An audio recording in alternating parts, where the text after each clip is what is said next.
La guerra de independencia se asemeja en el caso de Latinoamérica, sobre todo lo que sucedió en el Virreinato de la Nueva Granada, en México, en el Río de la Plata, en el Perú, se asemeja a una revolución.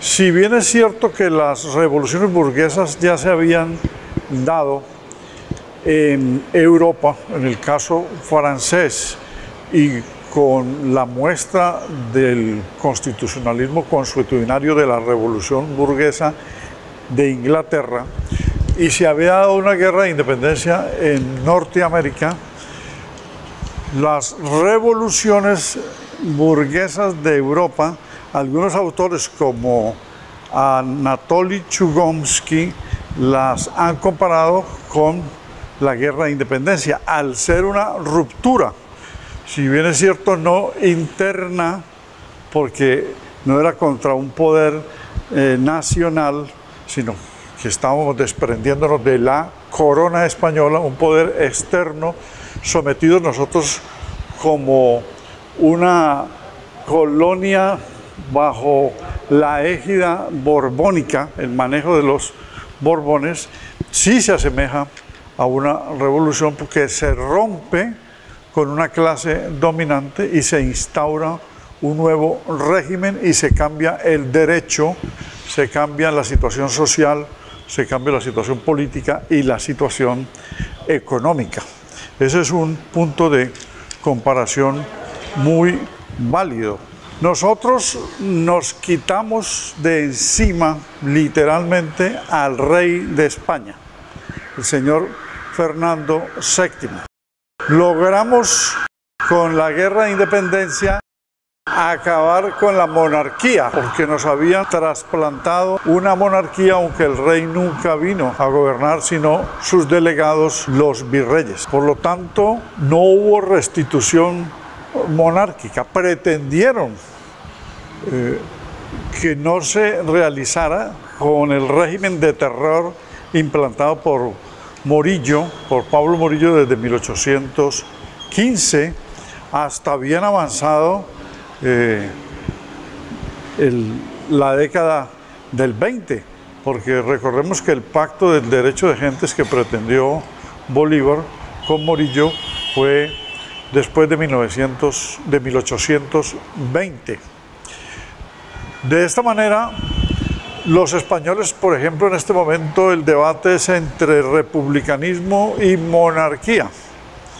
Es decir, la monarquía no se la han podido quitar ellos.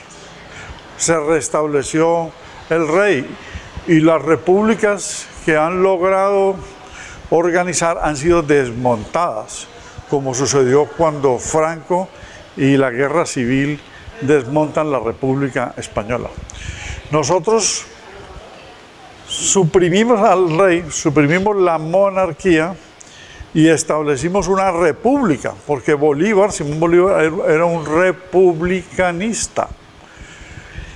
Y esas sucesivas reformas constitucionales del siglo XIX y las del siglo XX y lo que va del XXI con actos legislativos, pues han sido para moldear la república, pero una república naciente después de la batalla de Boyacá en 1819, con la ley de Angostura que transformó el virreinato en un territorio liberado, y luego con la primera constitución independiente autónoma, la de Cúcuta.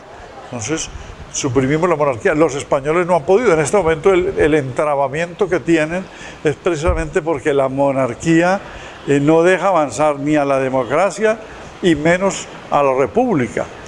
Eso es muy valioso. En un momento, como lo hizo Bolívar y sus acompañantes, los intelectuales, donde él sabía que la emancipación no sería fácil. La guerra y los bloqueos habían paralizado el comercio. Los criollos estaban incomunicados con el exterior y la información continuaba restringida a lo que Madrid dijera y la Inquisición lo permitiera. Incluso Madrid parecía estar ya ausente de cierta manera, de forma singular, con sus regentes en Caracas que estaban desconectados. Aquí estamos hablando antes del grito de independencia, o sea, en 1807, recordemos que fue cuando Napoleón invade a España. Eso fue lo que permitió nuestro proceso de liberación. ¿Cómo se dio? Brevemente. Él pidió permiso para pasar hacia Portugal y había hecho un acuerdo con el rey Carlos IV, el padre de Fernando VII, de que se repartiría Portugal. Algo criticable en la época porque la reina Carlota Braganza de Braganza en Portugal era hija de Carlos IV. Pero Carlos IV había descubierto una conspiración de Fernando VII, de su hijo, y por lo tanto, al enterarse de ello, le propone a Napoleón, ¿sí?, que compartan la conquista hacia Portugal y cree que con esto disolver para fortalecerse internamente y evitar la conspiración de su hijo para sucederlo. Napoleón decide invadir a Portugal e invadirlos a ellos, y de nada sirvió abdicar, o sea, renunciar el rey Carlos IV, porque Fernando VII asumió el poder, pero encerró a los dos Borbones. Bolívar en la Carta de Jamaica menciona que esto fue una muy buena señal de la providencia divina, que Napoleón hubiese invadido, porque desde ese momento en adelante se producen todos los pasos de la guerra de independencia en América.